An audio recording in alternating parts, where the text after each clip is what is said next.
You are probably losing dozens of points because of this stupid section, so in this video, I'm going to go over everything you are getting wrong and how to fix it.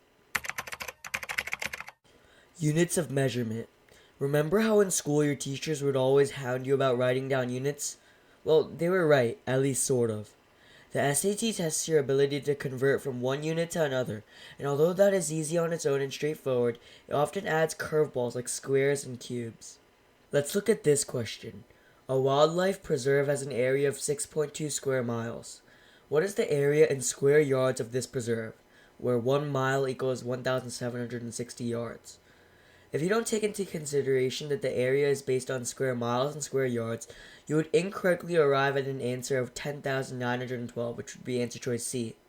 However, if we find the squares, we find that 1 square mile equals 3,097,600 square yards, and if we multiply that by 6.2, we get that the area in square yards of the preserve is 19,205,120. This one is an easy fix. You know how sometimes on the SAT it says percent of, sometimes it says percent increase, and sometimes it says percent decrease? Well, it turns out those three things are all different. You probably already know how to calculate percent of. You just multiply the number by the decimal form of the percent. However, percent increase and percent decrease have different formulas. The formula for percent increase is this, while the formula for percent decrease is this. I know this seems simple, but let me show you an example of a question you probably get wrong. The number p is 145% greater than the number q. The number q is 30% less than 60. What is the value of p? If you see 145% greater, you are most likely thinking that p equals 1.45 times the value of q. However, that is actually wrong. If you think back to the percent increase formula, that means that p actually equals 2.45 q.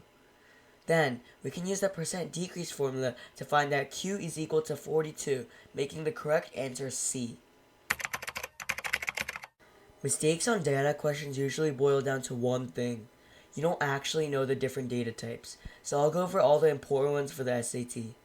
First, mean, which is just the average which you can find by adding all the numbers in the set together, then dividing by the size of the set. Next, median, which is the middle number when the numbers are put from smallest to largest. If the dataset has an even amount of numbers, the median is just the average of the two middle values. The last of the three M's is mode, which is just the value in the dataset that appears most frequently. Other data types that also appear frequently on the SAT include standard deviation, which put simply is how spread apart the data is, and range, which is the difference between the smallest and largest value in the dataset. Before I go over the final two question types, if this video helps so far, make sure to subscribe and consider buying my guide, which is everything you need to know about the SAT in an organized PDF.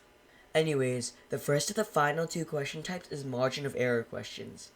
These are extremely simple and you should never get them wrong.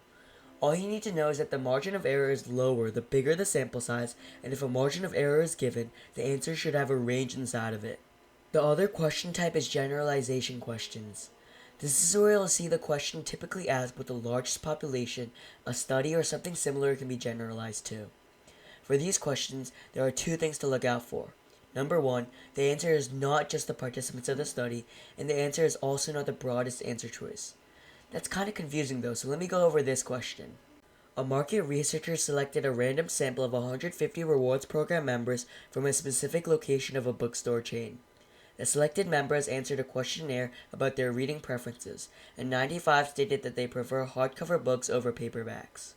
Which of the following is the largest population to which the results of the study can be applied?